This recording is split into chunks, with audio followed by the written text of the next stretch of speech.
Good evening, everybody. Welcome to this week's edition of Rivalz Race Chat. I'm Clinton Geoffrey along with Adam Ross, as usual. We've got a couple special guests set to join us, and we're here for our Tuesday hangout, 8 p.m. Each week we get together and we chew the fat about all that's going on in the racing around us.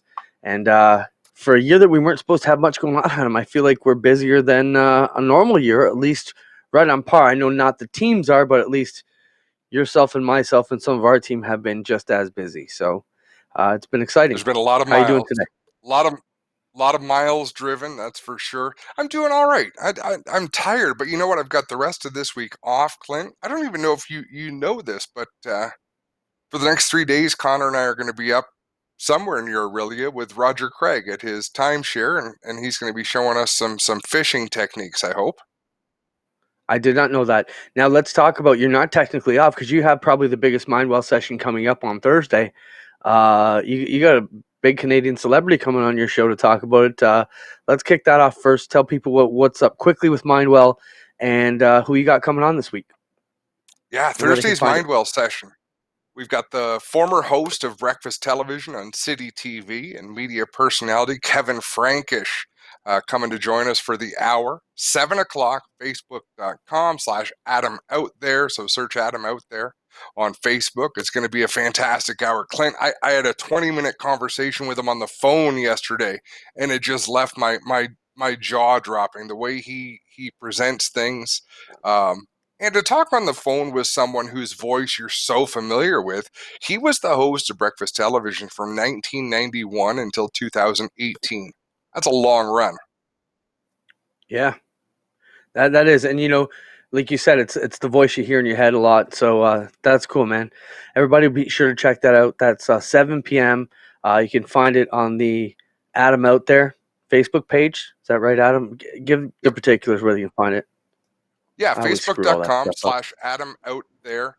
I'll throw it in the chat as well. Right after I mute our show, because listening to it a few seconds after is chaotic. Yeah, we were just talking about that. Let's talk about some of the things we got coming on. We got some cool discussions coming up today. One was one that I posted early this morning, which talked about, how often you look at the flagger if you're a race car driver. Every lap, sometimes, occasionally, and never. So we'll check that out, and we'll talk about that coming up a little bit later in the program. We're also going to talk about the APC and everything they've got going on. We had a busy weekend on the dirt last weekend, so it's been amazing. This past couple weeks.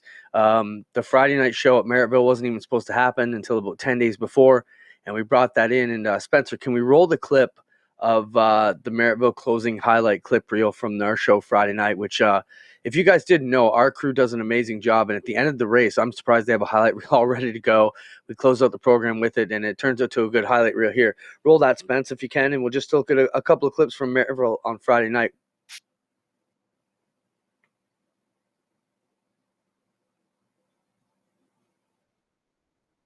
Sorry, buddy. Did I throw you under the bus? I don't think Spencer was ready for that. He's getting it on the queue.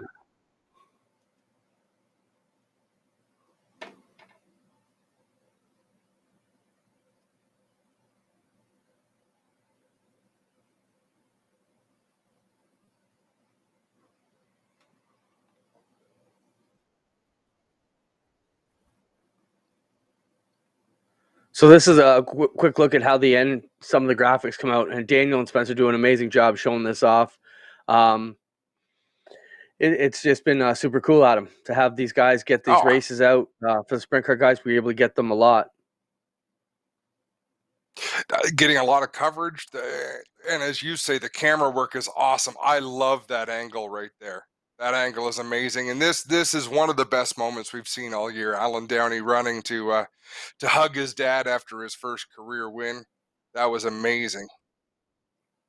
Logan Schwedick and Rob Murray getting tangled up. So that's a quick look at how things went. Merrittville Saturday night. The sprint car stuff was awesome, man. These finishes were great. Most of the races came down to a last lap pass, and Just awesome. The race here, Ryan Turner digging in on Jordan Poirier in traffic. He got him a little bit there, and the battle went on. And what a race it ended up being. It was just awesome. Awesome to see these guys go at it. And I listened to most of it, Clint, on my way to Brighton from Toronto. So it was Yeah, so great then to from there, hear we Clint. packed up the team and headed off. Yeah, Clayton filled in for you because you couldn't be there working with TSN. And Yeah, that it was a was great. bummer. Moved on down to Brighton the next night. Roll that clip if you got it, Spencer. And in my defense, because I don't want to throw Spencer under the bat. What's that, Spencer? You have it or you don't? Um, just to be clear, on the rundown planner sheet that we did, it clearly says show the clips, closing clips from both nights. So I did my homework this week. And you even asked me prior to the It's show, not often Adam, that did I you get the read the Wizards over notes? the barrel. It's not often You that I asked. get Spencer. So So yeah, let's it was move good. on. Let's move on to previewing what's coming up. Jamie's been waiting a fair bit, Clinton. This weekend is going to be big. This is going to be a lot of fun on Saturday. And I mean, APC is the big show, but I'm looking forward to all of the action.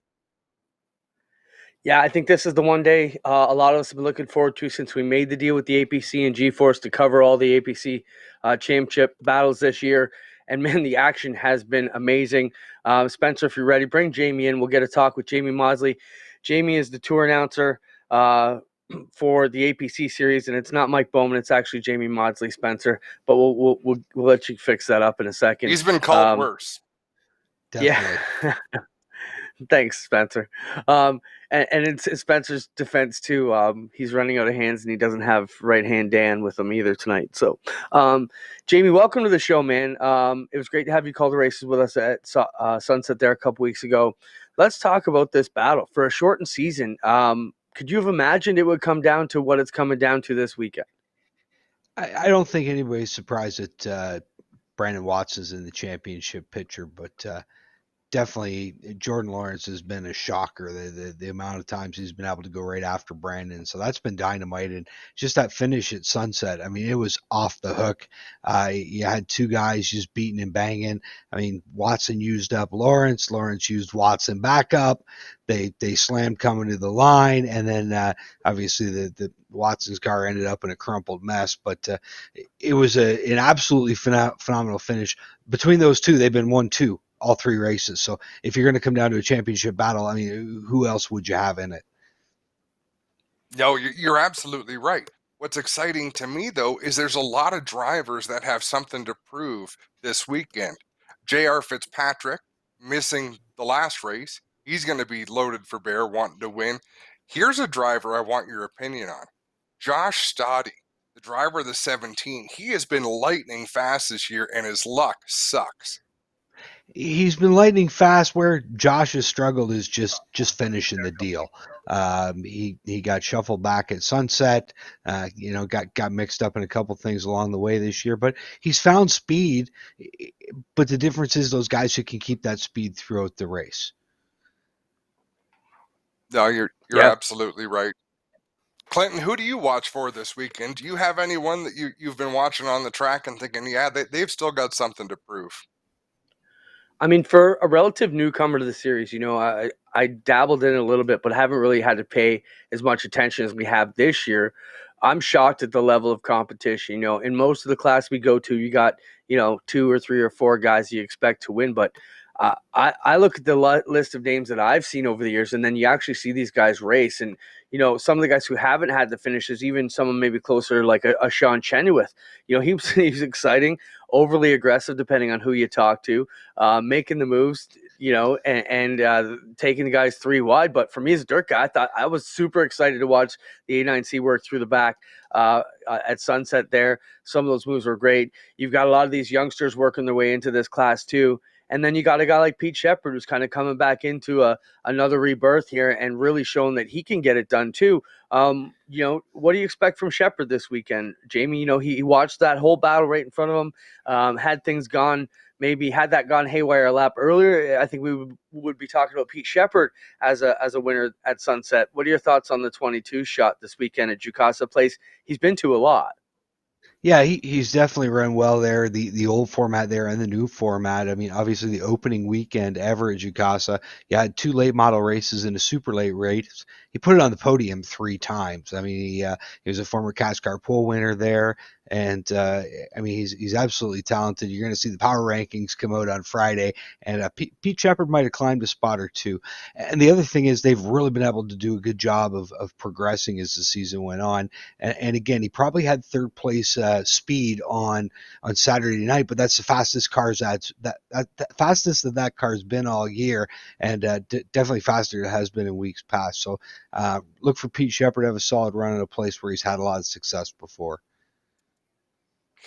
And then there's guys, and I don't mean to lump them together in certain senses, but guys that I've seen great speed from without really being able to make it that final step. Guys like Danny Benedict, who was fast after his horrible luck to start the year. Trayton Lapsevich still digging, waiting on that first win. Who am I Those are the missing ones out that here really on? those are the ones that really stand out to me, Adam, or the Jake Sheridans and the Trayton Lapsevich. When you talk about the future of stock car racing in Canada, those two are amongst the brightest stars. And obviously, you guys get the chance to watch to watch little Nicky in action too on the dirt. I mean, a lot of talent there. Pat Friel, we saw him patiently work his way to the front at Sunset. Did a really good job in that 18 machine. Again, young guy, early 20s, who's got a lot of talent there. So uh, definitely a lot of talent on the board, and I think there's a lot more to come. And it's not going to be very much longer before you see guys like Jake Sheridan and Trayton Lapsich finally get into victory lane. So for those of you who didn't catch our Sunset broadcast, the most recent APC race, which would be round 3. You can go back and check that out here on GeForce on the channel. Just click videos on the top of the channel. Let's go back to Jamie and Adam's call of the race from Sunset. The last time these guys were on the track, this is how it ended as we lead into Saturday night. Play it.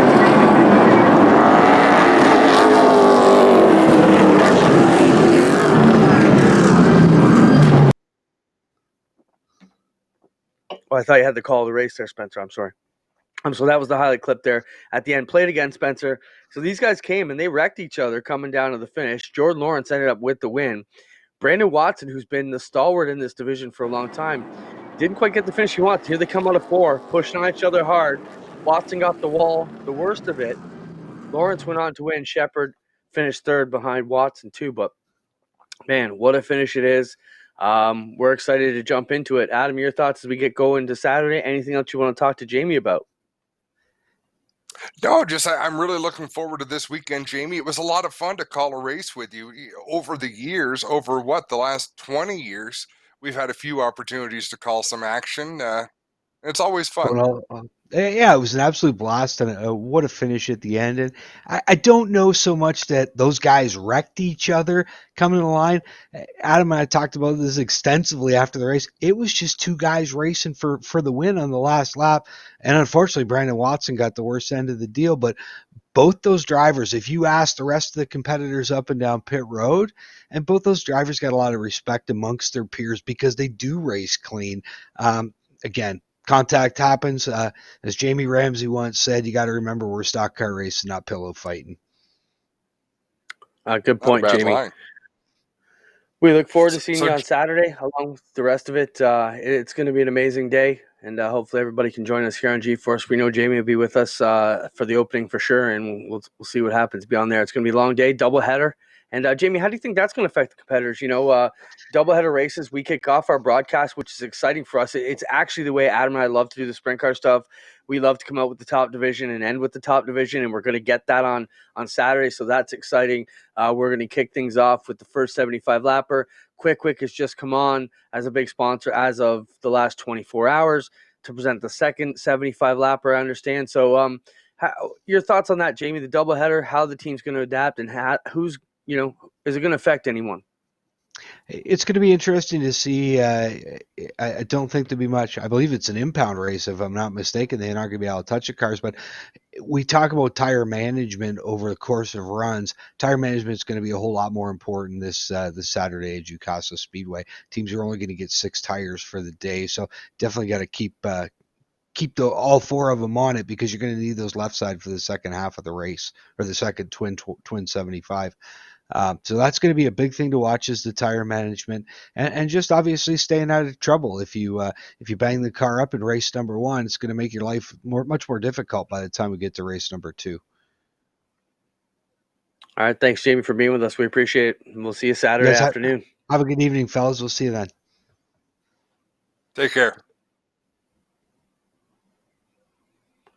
Spencer, do you have the APC promo that came out today on YouTube and Facebook? If you do, roll that one, and we'll take a quick look at the promo that the series put out today to tee up Saturday's race on G-Force at 5 o'clock.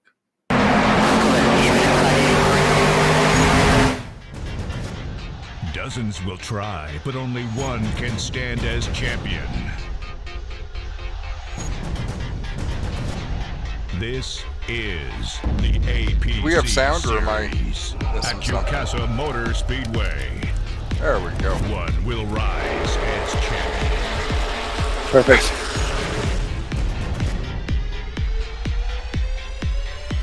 For more information, visit www.apcracingseries.com. Do not miss it this Saturday night.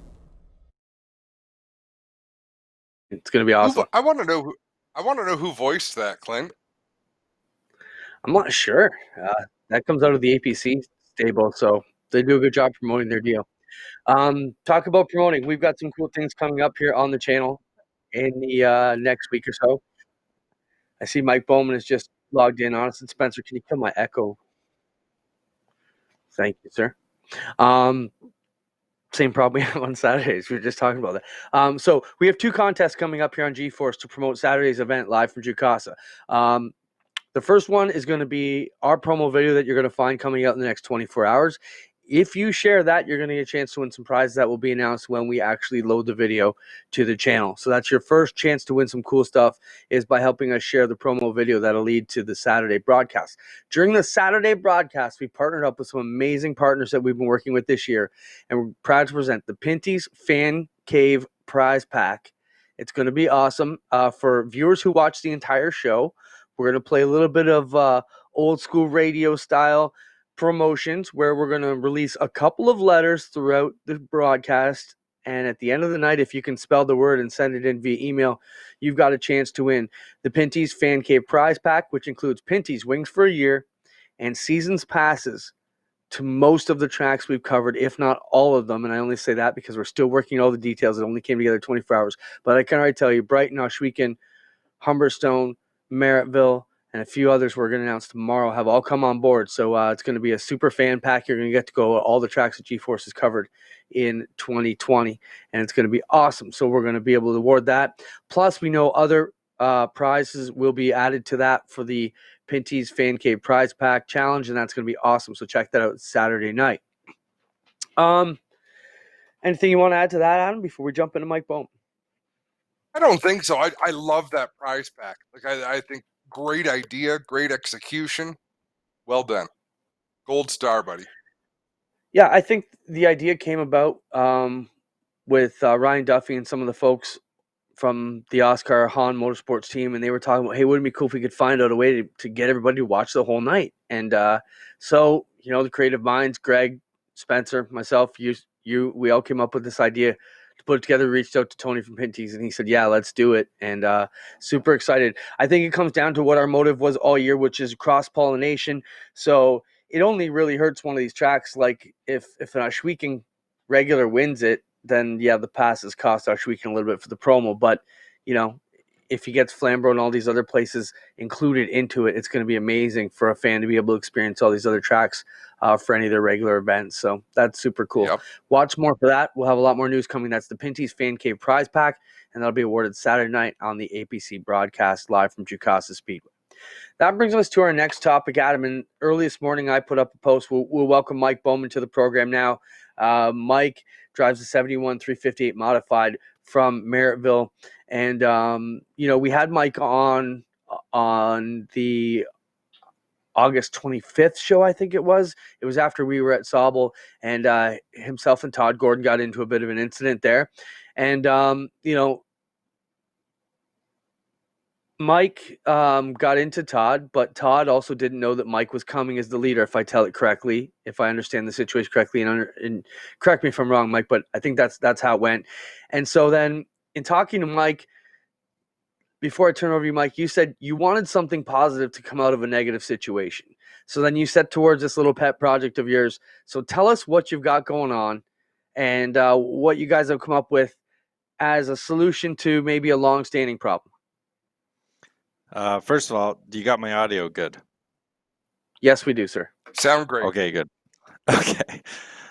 So, Todd, first off, Todd's a friend, okay? And let's face it, why would your buddy want to screw you up leading a race? And the answer to that is he didn't know. And I just find the blue flag a really tough flag to see. All the other flags, I mean, the green flag, we got a light for. The yellow flag, we also got a light for. The red flag, we got a light for that. So did the blue flag get lost in the wind here? Over the years, we've seen things like the race safe be put on our dash to help communicate what's going on the racetrack. We've got race receivers now for races that don't have radios. So it's like, lap traffic's been affecting finishes since we all can remember. And, why is technology not, done anything to help that? So I set out, to try to like figure out, how can we communicate? How can we get the lap car's attention? And I kind of stole the idea from Supercross. They use a strobe light to identify where the leader is, so the fans can help. It can help the fans follow the race. You get 15 minutes into a Supercross, there's bikes everywhere, and it's tough to find where the leader is. So they use a strobe light. So I come up with a little idea. I got a snowplow light on the desk behind me here, and all the starter has to do with this system is just hit the button. That's it.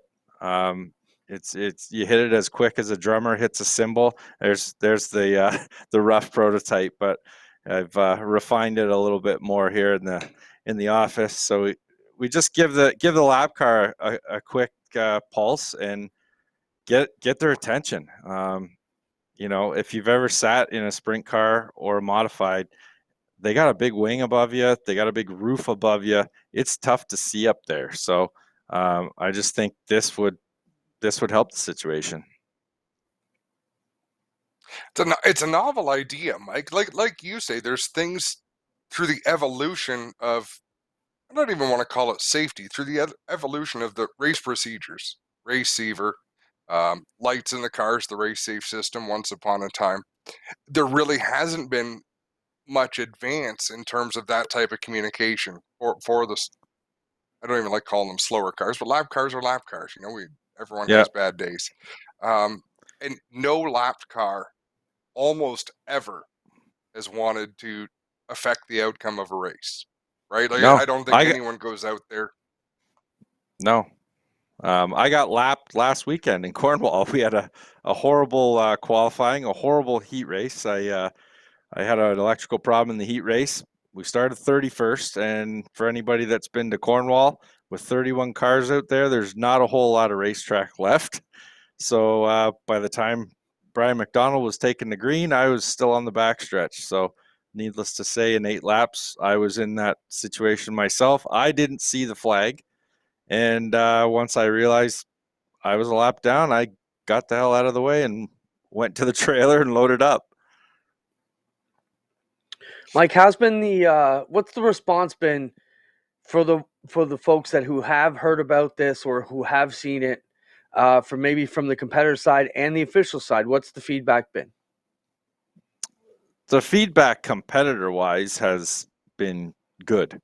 I think everybody realizes that it's kind of one of those things that shouldn't affect finishes and does. And I think we all agree that it's tough to see the blue flag. Every venue is different.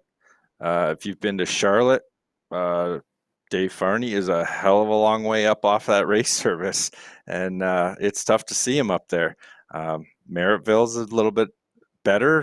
Randy Mallory is out right at the edge of the track. He's low, just high enough so the water truck doesn't hit this flag stand. But every venue's different, but it just comes back to that blue flag is just a tough flag to see. It's a pretty neat piece of engineering, Mike. I applaud you for taking this on. Again, it's nice to see people using their head. Not every idea is brilliant. Not every idea is a game changer, but I think this one could be a solid addition. Yeah, and I'm not saying it's the be all end all. I'm not saying it's going to fix racing, but I'm saying let's try something. And to get back to Clint's last question there, how's the response been from the track? I'll say it's lukewarm. I've got most of them convinced. We'll see if it gets installed tomorrow night for this weekend. That's all I can tell you. You've done your part, Mike. What does have you talked to Randy Mallory about it? What's his thoughts? As a flagger, I also took an impromptu poll last night, knowing we were leading into this segment today to see how often do race car drivers actually look at the flag stand? A, every lap, B, half the time, C, occasionally, D, never. It seemed like most of it was C, occasionally. And it comes down to someone, mentioned me years ago, we should eliminate the flagman because he's dangerous up there, and he's putting himself out there with sprint cars and such. And how long is it before technology takes over and moves them out? And that's a whole nother discussion Adam and I, we can have about the entertainment value of having a flagman out there. Some of the guys I think give too much information. Other guys, maybe not enough. So what's Randy Mallory, the flagman at Merrittville, saying about this? Mike, have you talked to him about it? Randy's a pretty easygoing guy. He's on board. Randy was a race fan before he was a flagman, and I think if they told him they found somebody else, he'd go back to being a race fan tomorrow. He's a great guy. He just loves racing, and I think he's glad to be in a position to help Don out. And he's on board to try anything that we can do to improve this. And he hates seeing lap cars affect a finish, and I think we all do. Certainly if you're running second and it slows the leader down, I think in that instance you like to see it. But from a show standpoint and overall, I don't think that it's a great thing to have affecting a race. Mike, I know this may be a little too premature, but if a track wanted to reach out and maybe try this system out, first off, what would it cost? And, would you build another one for someone else if they wanted to give it a crack? Absolutely.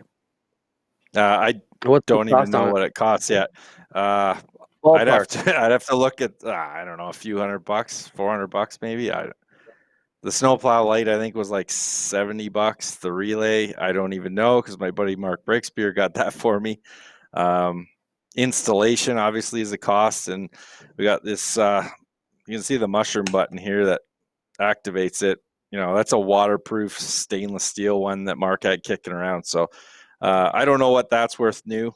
I was fortunate enough to scrounge this stuff up just to build a prototype, but I'll let you know at a later date. Sure. Sounds good. Yep.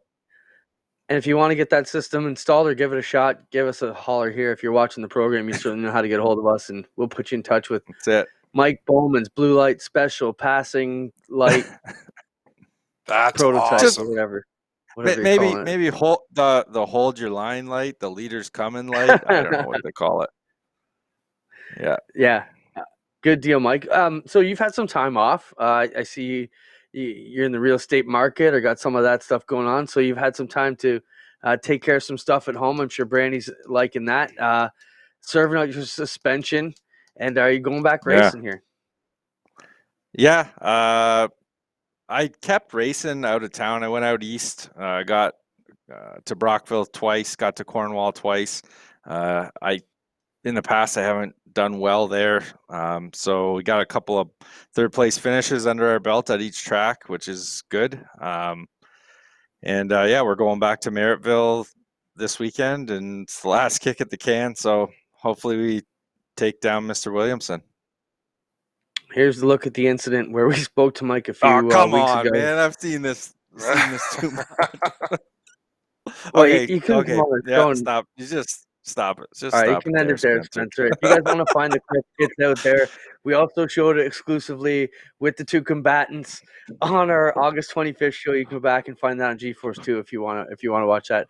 Thanks, Mike, for being with us. We appreciate it. Good luck in all you do going forward here. And Yep. I think innovation's great in racing. We have to keep moving. It's always a moving target, safety and all that. And then you're right. At one point, we didn't have one-way radios or any of that stuff either. And I love it. Well, Thinking outside the box. Good deal. Yeah. Look where closed-minded thinking got Kodak. Okay. This is true. There you go. Yeah. For those who They- don't they- know with the you. story, Mike, give the kids the Cole's notes. Okay. Kodak invented the first digital camera in 1975. They didn't want to market it for fear of impacting their lucrative film business. In 2012, they filed for Chapter 11. So there's an example of closed-mindedness and where it gets you. Beautiful There you story, go. Mike. We're getting wisdom. We're getting innovation, wisdom. We get it all. Mike, have a great weekend. Thanks for joining us, and talk to you soon. Okay. See you, boys. Thanks, Mike. See that, Adam? Most I bad boys can't go to believe jail you and went. stomp out license plates. Bowman's spent his suspension making new safety lights. Can't believe I went where? You showed. Can't believe you were showing the video. I'm surprised he didn't I make didn't that a show the video. stipulation of. Actually, I did write it in there. Okay, Spencer's got me this time. That is on the rundown sheet. It actually says, show the Bowman Gordon incident from August 22nd, mods monster trucking each other. So Spencer's got me there. It does say that on the list today. Mike I and can't Todd are believe friends. I'm the one. I'm never I the didn't drive the considerate car. one. That's what happens. That's true. Let's go back to our Burger Barn video of the week. As a lot of you know, Burger Barn Jay was responsible for bringing us the Friday night program at Merrittville, and it's fitting that the Burger Barn video of the week is the crate sprint car race finish from Friday night with Alan Downey and Darren Dryden both going for their first ever win on dirt. Dryden's won a bunch of races on the pavement, but never won a dirt race. Alan Downey is a university professor who came to us as a pure fan through iRacing and the grandstands and got into a crate sprint last year. And this is the finish here, the last restart from Merrittville on Friday night. Crank up the sound, Spencer. Okay, so as so they rip down here, he got a good jump on Dryden. Dryden got into the back of him there and got underneath him at him. And I thought Dryden had him from here. But Downey just powers around. He should have had him. And we'll watch this one more time right after this. I think Alan Downey screwed himself in 1 and 2, and then he wouldn't give up. Spencer, show it again from exactly where you showed it there. Clinton, I think Alan Downey got tight going into the corner. If anything, that hit from Darren Dryden might have helped him. Watch the car go not turning. He's lucky down he didn't into get the pinched corner. for going too early, too, because Downey was gone. And I looked at Kevin Miller and went, woof. Because even before he got to turn 1, he had the wheels turned to the left. So he was a little screwed, and he said he just sailed it in the outside of 3 and 4, and he wasn't going to lift for anything. The cushion saved him, and he earned a great win. And I think the interviews of both drivers were super classy.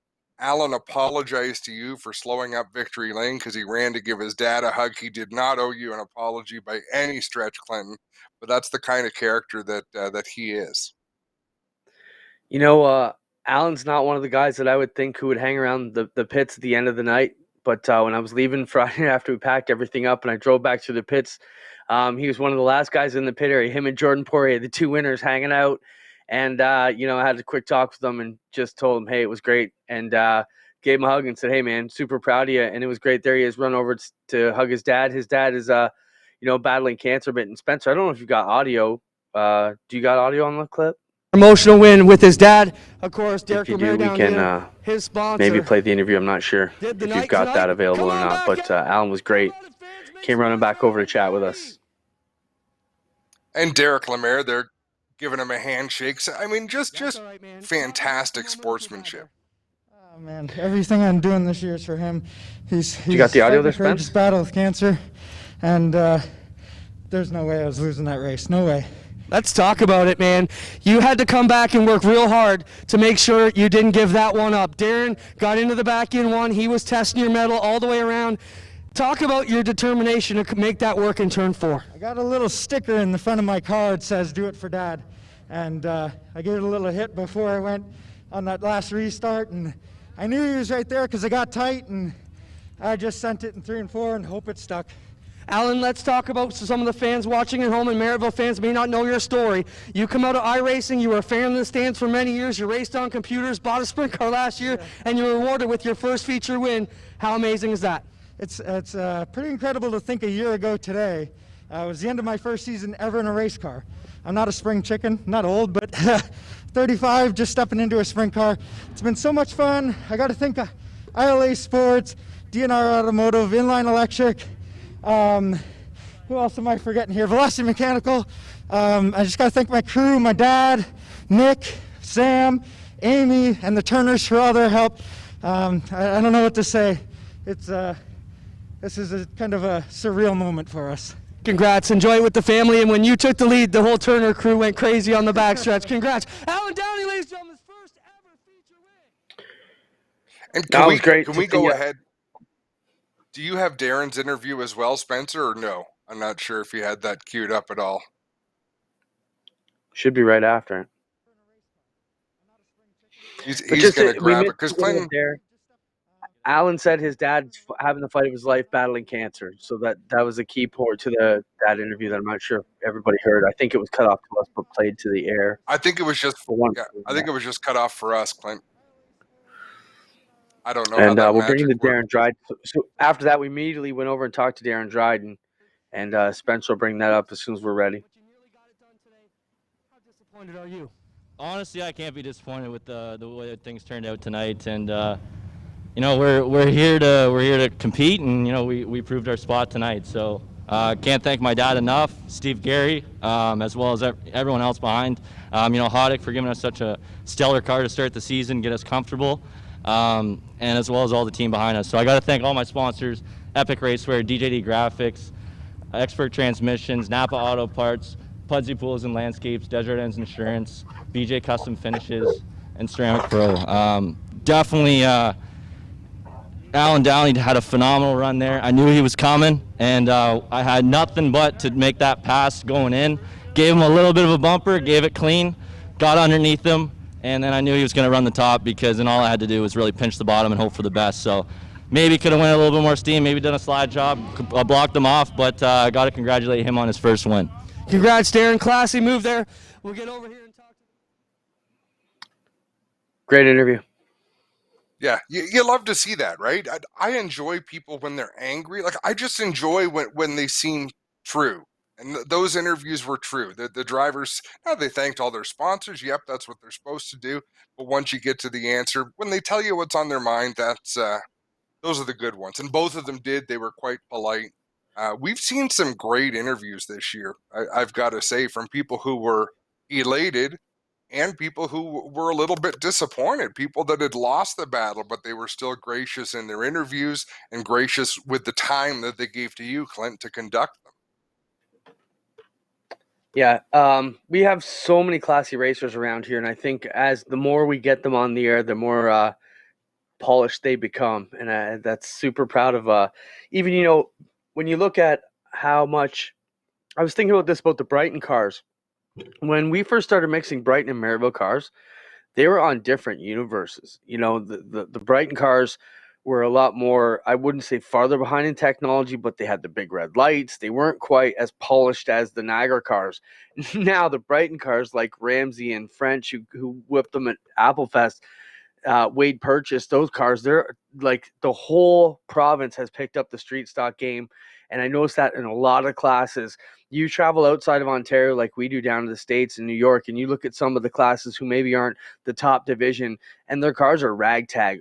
Every class takes pride in what they've got around here, and it's super cool that we've got all these amazing racers who take our sport so seriously and put the effort in to make themselves and sport look well. The nice thing to me, Clint, if you took the top 2 cars from every racetrack in your dirt group from Southern Ontario Motor Speedway, so Buxton, Humberstone, Merrittville, Ohsweken, Brighton, top 2 cars, you wouldn't know where they came from. There was a time you would know where they came from. So, Yes. okay, those 2 have to be Brighton cars. Those 2 are probably Humberstone cars. Now you lump them together, and they're all top shelf, like top-notch cars. I'm Steve Shaw, Justin Ramsey, Wade Purchase, Dave Bailey, Ryan Beagle, Rob Murray, Jason Fontaine. Like those are names from basically every different racetrack, and you put them on the track together, and any one of them could win at any one of those racetracks. Yeah, I think a year like this year, where everything's been shortened and modified and sporadic, the common rules have magnified how, or let's say this situation has magnified how amazing the common rules are, because when you go to a Merrittville race now, you're watching Steve Shaw battle Justin Ramsey, battle, Rob Murray, battle Dave Murray and Jason Fontaine. And then those are all the champions. And then you got all the second and third place guys there too from all around the province. It's so amazing. And the fact they can all mix and match. So, that's really cool, and we had a great time at Brighton. They really picked up their game. Want to thank all our sponsors, of course, who do everything for us. We've just had an amazing group of businesses, and we're not going to get into naming them all right now because it'll just take forever. But you know who our core bunch of people are. They'd be Burger Barn, Jibs Action Sports, Six Nations Big O, and Brian's Farm. We've had a lot of great other businesses come on the G-Force channel this year and help us put these races on. And super proud, High Grade Roofing, we just announced, is going to come on and present Frosttoberfest live October 3rd. So that's exciting. Another big Pro Late model race for us at a place that, Adam loves. And, I've always been a fan of Flamborough too. So excited to go back there. It looks great on the channel. So, when you see the sponsors out there more than ever this year, it's important to support the ones who help get these races going. And especially we've seen it even, while they're on the dirt, without those big sponsors, the Pro Late models, the sprint cars, the expensive classes would not have any races because the support classes can support themselves.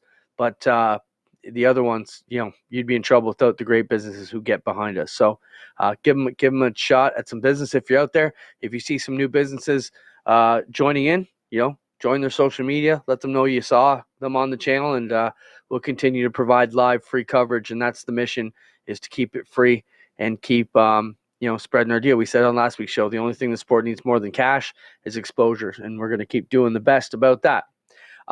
Let's have another fun topic, Adam. So this is something that happened to me. I was gifted a really cool thing by my buddy T-Mac at T-Mac's Bar and Grill.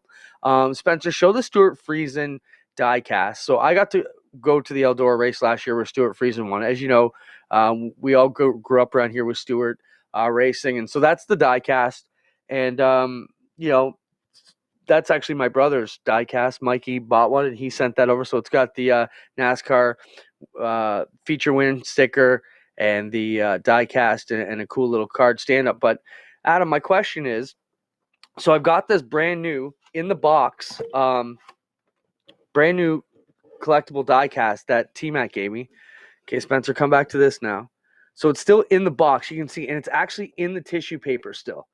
So my question is, do I take it out and put it on the shelf, or do I keep it that pristine in the paper, even not even out of the box, because it's never even been out of the box, and I haven't even taken it out of the box in 3 days to look at it, because I can look at the picture and I know what it looks like. Now, am I crazy? Is that my OCD taking over, that I'm not opening the box and taking it out? I'm going to keep it pristine. Now, Christine, my wife, said, "Why are you doing that?" And I said, "Well," she said, "you got to put it on the shelf." I said, "Not really." Because here's another thing I got many years ago, and I don't keep my response was, I screw up everything in life. I don't keep many things in good shape. So if I can keep one or two in the box and brand new, that's great. Here's one thing I got, Adam, when I was a kid. I got I shouldn't say kid, I was probably about 20. It is a Monopoly board game, but it's a NASCAR Monopoly board game. And I did the same thing with this. It's been open, but look at all the boardwalk cards and everything are still in the cellophane. All the playing pieces never been opened. Now maybe So you it's have probably not going to be worth. It's not going to be worth anything any day. But that's my question to our fans out there and to the viewers. Do you put this stuff on display? Do you buy two and put one away? Will it be worth anything someday? Should I keep it in the box? Do we put it out on display? What do you think? Am I a little crazy? I'll just show you quickly the Monopoly board that I'm with came with Peter. the game. I'm with Peter. You take it out. The first thing that you made sense in that little ramble was buy two and put one away. I don't understand the notion. So all you have is a Stuart Friesen box. You can't prove that there's a Stuart Friesen truck in that box. It could be empty. Someone could have placed something that's approximately the weight of a Stuart Friesen diecast truck, put it in the box, and 20 years from now when you open it to sell it for $1 million, you're going to feel like a real jackass. Okay, so like the Monopoly game's been open, but it's never been played because I have another Monopoly. I don't need to play NASCAR Monopoly, right? I don't know. I'm debating if maybe should I unbox it right now and look at it, or do we keep it in the box? Everybody says you can't enjoy it in the box. That's Right, my Jim. take. Jim's My with take me. is you bring it out. But my other question, Clinton, have you ever finished a game of Monopoly? Yeah, I actually have, because I do like Monopoly, and you know me in business, I like to win, so I can play that game for hours. All Keep it right. in the box. And my argument is it's still in the original tissue paper. Yeah, there's a little blemish there and for packaging, but it's even the box is going to be pristine. No? That's a great I don't know. box. You must be so proud of that box. Now Rothwell I'm says sorry. open it, but I know Rothwell he's a big Hot Wheels collector, and I've seen him on Facebook buy two of everything so he can keep one and open one. But as I say, this was a gift. So I don't know.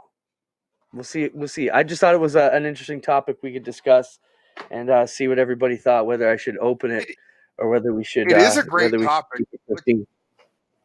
I just want to sit here and make fun of you.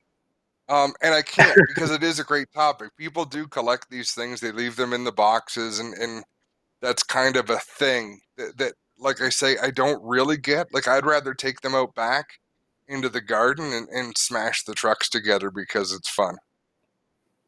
And see, I guess I have another way of looking at it, because one of my best buddies has one. My brother has one. So it's not like I'm not going to see it.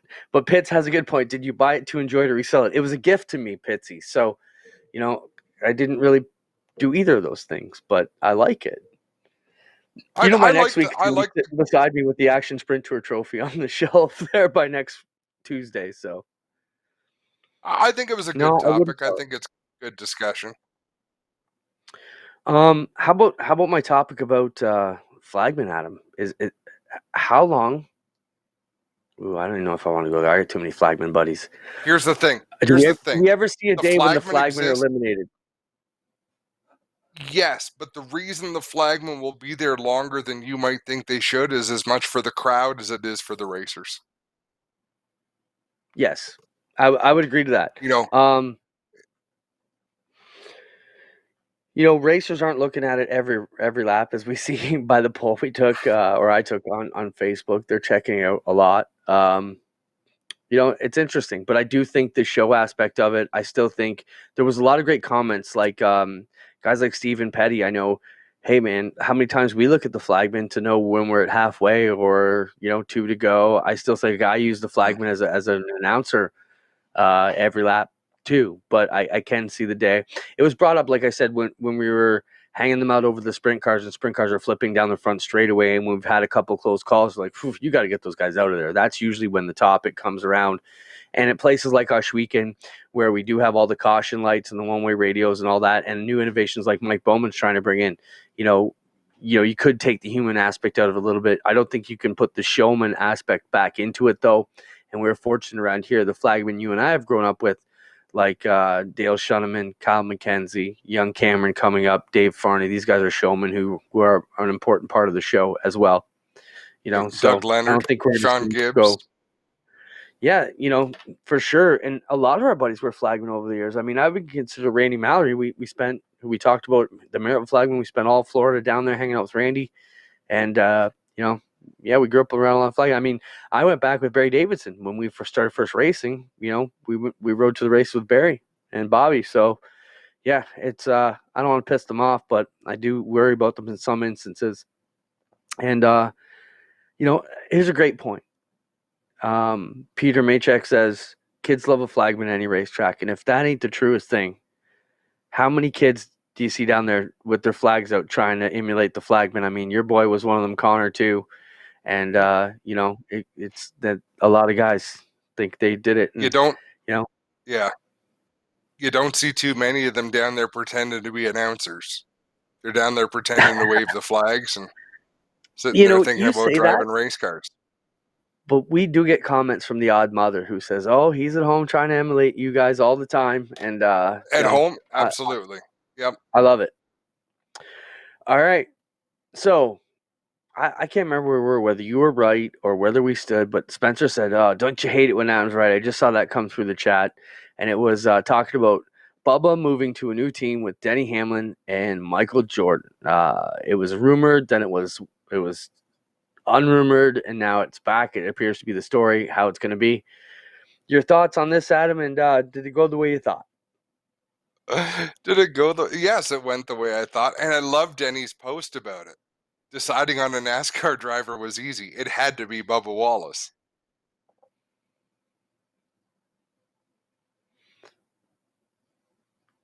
Yeah, I mean, we had talked quite a bit about on the show about what was going to happen with Bubba Wallace. We thought he'd be a casualty in all of the political stuff that went on. Looks like that's not the case. He'll be getting a new opportunity, and we'll see how that one goes. And we'll follow that story too. Now that is settled, a lot of people are feeling that the Kyle Larson deal may be the next one to come together. Now that they figured out where Bubba's going to end up, and see how that one plays out. Yep. So, does Kyle Larson end I up think back in Bubba, NASCAR next year, Adam? I hope so if he wants to. And I think Bubba represents something very important in NASCAR, very much like Danica Patrick did when she came in. Despite not having won a race, despite not having stellar results, he wasn't in great equipment. But I think he's a very important figure to NASCAR racing right now, because if Bubba Wallace were to fall by the wayside, who is next in the drive for diversity? Realistically, who is next in line? Whew, I don't know. No, and Good we saw the question. same thing with Danica Patrick, right? We got that diversity. We got the female driver. She did her thing. She retired. Who's next? Nobody's next. See, that So brings up a whole nother touchy subject that I don't know if, I'm just biting my tongue. I don't know if I want to get into it. But why do we need diversity? Why do we need diversity? Okay, yes, to sell tickets, because but it NASCAR comes is a down, business. but it's bullshit. In life in general, you get me fired up now. In life in general, we need the best person for the job. Man, woman, race, doesn't matter. I'm sorry. We shouldn't be putting people in because they're the token I don't race or the token gender. It's bullshit. That's the problem. I don't NASCAR. disagree. Ooh, But you asked a question, and I I know. gave an answer. And it's not that much different in the NFL when it comes to head coaches, or the NBA when it comes to head coaches. They Whoa, wanted time out now. more Time out now. representation. I'm going to stop right there because you don't have a woman on the NFL team just because we need a woman on the NFL team. You don't have a woman on the basketball team just because we need a woman on the basketball team. Okay? Not on They the may be teams. coaches. I'm talking head coaches, I'm talking the primary players, the ones positions of who are winning the prominence. games. We're on different pages there. And I get what you're saying, Clinton, and you're not wrong. But in the business model, I think corporate boardrooms right now, across the world, people are screwed up.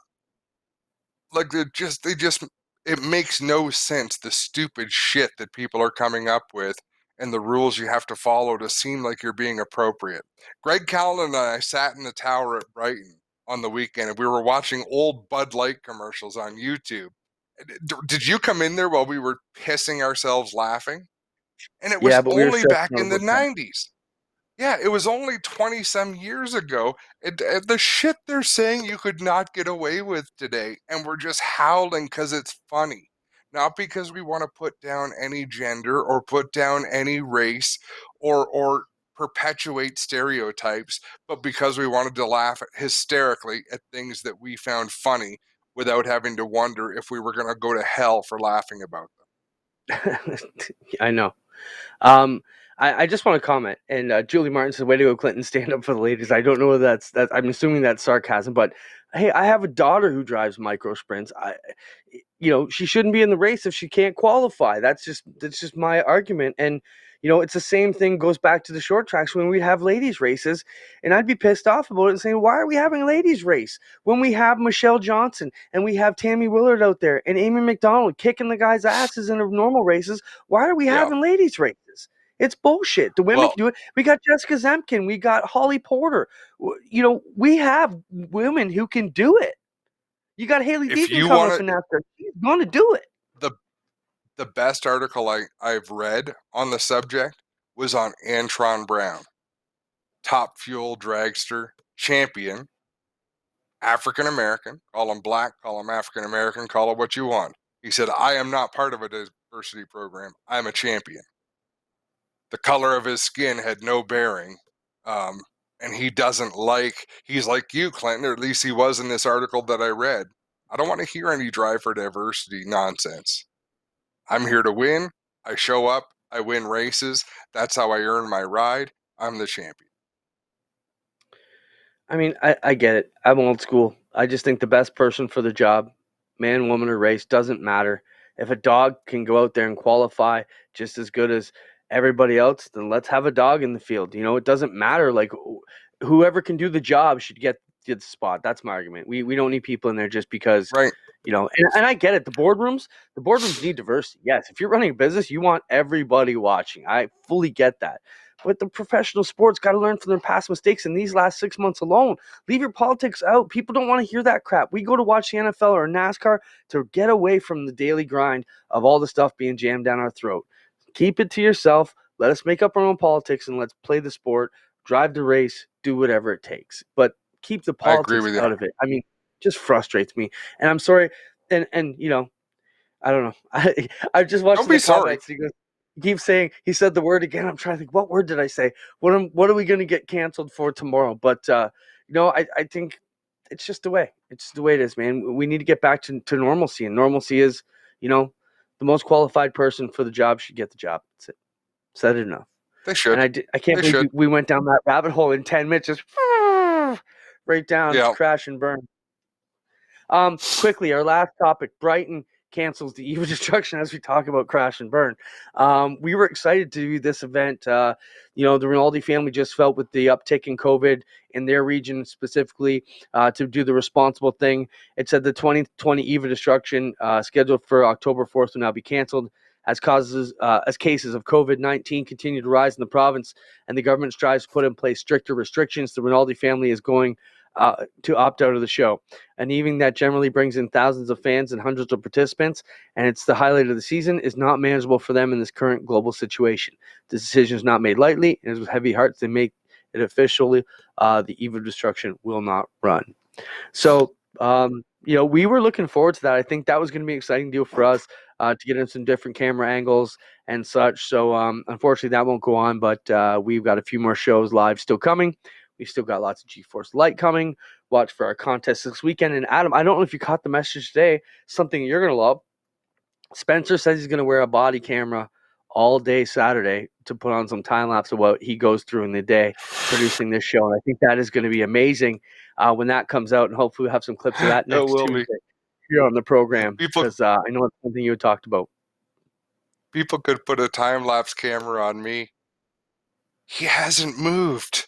He hasn't moved in 4 hours. It would be like the sun. It just slowly goes across the screen.